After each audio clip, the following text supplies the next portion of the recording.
Hey y'all, it's Mike. It's Rowena. Let's talk about Uber for a second there. This company has been dominating the marketplace for as soon as it jumped on. And dominating the headlines. Yeah, it's getting ugly. It's getting really ugly. To the point where I used to use Uber now or Lyft? Honestly, I use whichever's cheaper. Do you But shop I around? prefer Lyft. Yeah. But I will open both apps to see if Uber's like expensive. Then I'll use Lyft. So yeah, that's what I do too. One of them charged me surge prices. I'll try to jump on the other, and usually they won't both be charging at the same time. But I prefer Lyft as well because they actually screen their drivers for like criminal background searches. I think. To me, they're just nicer. They are nicer for some reason, but most of the time they drive for both. Yeah, most of the time they do. But the Lyft people does seem nicer, and they have that glow-in-the-dark mustache, pink mustache thing that they still friendlier. The Pink Panther or something. Yeah, it's even to the point where like I'm surprised when people are just driving for Uber because you hear so much bad press about Uber. Like even like when I was driving when I was riding with an Uber driver back in New York like a few months ago, he was all he does was complaining about Uber, like, oh man, they're doing this, they're not paying us, blah blah.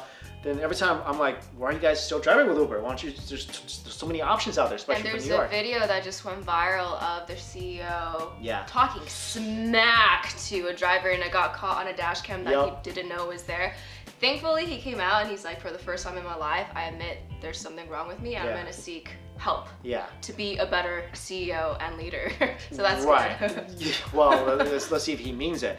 But like I said, I've always wondered why people, drive with Uber, they don't like it. Why do they stick with it? But then an article came out and it's about manipulation. How Uber is manipulating their drivers to kind of stick with it. I think manipulation is kind of a hard word. Okay, well, they're using psychological tricks. I mean, these words are all words. I feel like they're just gaming the system. Subliminal messaging. They're gaming the system to make it seem like, every driver, if you make 25 rides within the first however month you're driving, you get a signing bonus. Yeah. So they will have little messages that pop up. You're halfway there, you're almost there, you're almost there. When you get 25, they have found that the rate that the drivers drive drops off significantly. So it's been shown that if you have little encouragements along the way, as in many video games, it encourages and incentivizes users to continue. But here's where I feel like some manipulation kicks in. So what some managers will do, local managers, they'll tell drivers like, hey, there's a concert that just let out, go head over there.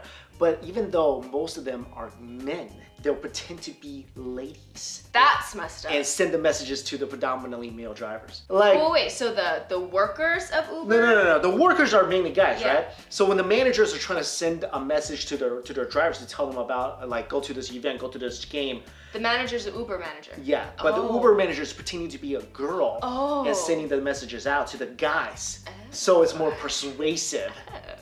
That's manipulation. That's kind of crazy. That's kind of sketchy. So they are trying to do this because they, a lot of Ubers are kind of jumping off early or whatever, and they're using these tactics to make them stay on. Well, you're right, and most of it doesn't seem like that harmful. Most of it just seems like what any video game would do or any commercial would do. From a business perspective, I think it makes sense. I don't think there's anything wrong with it. I think the way the New York Times reported on this article, it's, the words that they use may make it sound like it's manipulation and it's bad, but at the end of the day, it's business, and the drivers signed up to work for this company in this gig economy where they can choose to work or not to work.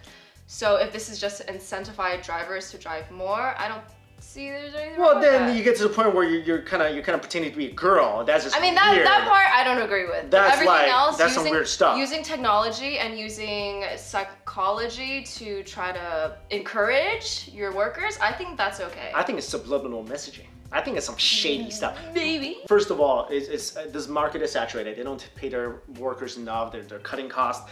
Also, I feel like eventually all taxi jobs are gone. Yeah. They're gone.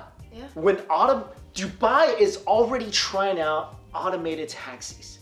Already next year or this year, automated taxis. That's gone. Like I feel bad for people who are in this industry. Yeah. But automated cars is on the way. You're not from New York, but there's a thing called a taxi medallion that could sell for like $1 million.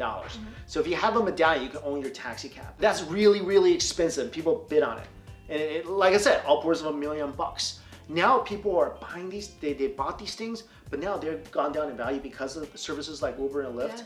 And then eventually, I feel like the entire auto taxi industry is going down because of automated vehicles. Yeah. I mean, that's another reason I was like, yeah. Not like I was that smart. I was like, yeah, eventually that's gonna happen. But I'm just sitting here now going, wait a minute, if I did do that, I mean, this could be a kind of a bad career for me. I'm not really sure. Is anybody watching us? Do you drive Uber or Lyft? Can you tell us firsthand whether if Uber is manipulating you? Also, can you tell us like if Lyft's better or Uber's better? Yeah. Can you give us some industry secrets? Ooh, or even riders. Let us know what you think. If you agree with us, if you prefer Lyft over Uber, Uber over Lyft, or if you choose whichever is cheapest, let us know. Can I tell you a crazy Lyft story? Yeah. I know a crazy Lyft story. Can I tell you 2 crazy Lyft stories? Yeah. This is kind of insane. Can I do that, guys? All right. So the first story was this. I'm on Lyft. I traveled a lot last year, and I was taking a Lyft to SFO, and the guy who picked me up literally was in flip-flops and a wife beater, right? I'm like, all right, whatever, that's fine. I don't need my driver to look a certain way, whatever. So we're driving to the airport. We drive to the airport. He's talking the whole time, right? I kid you not. I'm not even exaggerating by 1%. So we're driving to the airport. He's like, where are you gonna go? I'm like, yeah, I'm gonna go to Hong Kong, whatever. He's like, yeah. I'm like, have you been there? He's like, no, but I go back to the Dominican Republic, a couple times a year. I'm like, great. You go see your family? He's like, yeah, I go see my girlfriends. I'm like, okay.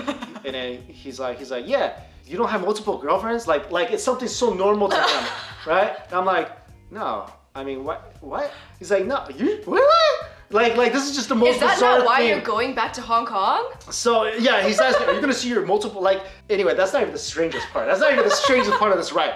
Oh my God. So I'm like, after like 10 minutes, I'm like, I can't talk to you. I mean, I just don't know what to say. We get to the airport and he doesn't get out of the car. He's like, hey man, there's some cops here. If they ask you, I'm your buddy, okay? I'm your friend to give me a ride to the airport because I don't have my license on me. Well, I think the thing, maybe back then, SFO, you can't drive. No. This is a few months ago. Oh, so it was like 4 or 5, whatever. I don't even think I was going to Hong Kong. Where was I going? Japan. I was going to Japan. Oh, so that's like really recent. Really recent. And he's like, if the cops ask you, I'm your buddy, okay? I'm just giving you a ride to the airport. I'm not a driver because I forgot my whole license thingy, whatever. And I'm like, that's not shady at all. Report the driver. I didn't report the driver because look, these guys trying to make a living, whatever. Second time, all right? Taking a Lyft ride to the airport. 4 in the morning. Lyft driver pulls over on the highway. I'm like, I'm about to get killed. I'm about to die. Like, why else is your Lyft driver pulling over on the side of the highway? Nobody's there. I'm about to die. So I'm like, and he gets out of the car. He's like, hey man, I gotta pee. I'm like, wow. Maybe he's been driving all day. He couldn't pee before you picked me up? Maybe, you know how Uber algorithm, it picks your driver up before you drop the driver off, so maybe that happened at 4 in the morning. Well, I don't know. So he goes to pee, like right in front of the car. Like I see the whole thing. Okay. I mean, I'm just like, wow, this never happened before. Yeah. So, I mean, it's not like he pulled into a gas station, which I appreciate because that would have wasted time, right? Yeah. So I appreciate him just thinking about me and pulling on the side of the road and just peeing whichever, way it is. Did he give you a heads up like, hey man, I'm driving over because I kind of need to go really badly? Or no, yeah, the last second. So that's why I was kind of like, I'm about to die. And then finally he explained, so I knew I wasn't about to die, which is good. But then I also kept in mind, I'm like, do not shake his hand. Do not shake his hand. Like, do not. Do you usually shake your Uber driver's hand? When he comes out and takes your luggage out for you. So you're like, thanks buddy, have a great day. Right? I guess I'm a girl, so I'm just yeah. So I'm in my head. I'm like, don't let him touch your luggage. Don't let him touch your luggage, and don't shake his hand. I'm like, don't forget. But you did both. No, I did not. Okay. I can't. So as soon as we get out of the car, because I have 2 heavy luggages, right? Yeah. As soon as we get out of the car, he's trying to help me. I'm like, no, I got it. I'm good. I'm good. That's not even the worst part of the night. So the story goes on. After he peed, we're driving to SFO, and I see SFO on the right? But we keep going, and I'm like, that's the airport. But we keep going. Yeah. And then I'm like, maybe he knows some like other way. Shortcuts. So you want to give him the benefit of the doubt because he's a professional, right? Yeah. So he keeps going. And then next thing I know, like we're heading into the city. I'm like, sir, I think we passed the airport. He's like, no, it's up there. I'm like, no, I'm pretty sure it was back there. Okay, it got to the point where I had to pull out my Google Maps and direct him. I had to be like, sir, you have to turn left. That's what ended up happening. I got to the airport like 30 minutes late. That time I called. Huh? Did you make your flight? I made my flight, but I did call Lyft that time because I'm like, look, that was, I mean, I was trying to get to a flight. Yeah. So that's not cool. Yeah. I mean, I didn't say anything about the bathroom use. Yeah. That whole thing was, I try to be.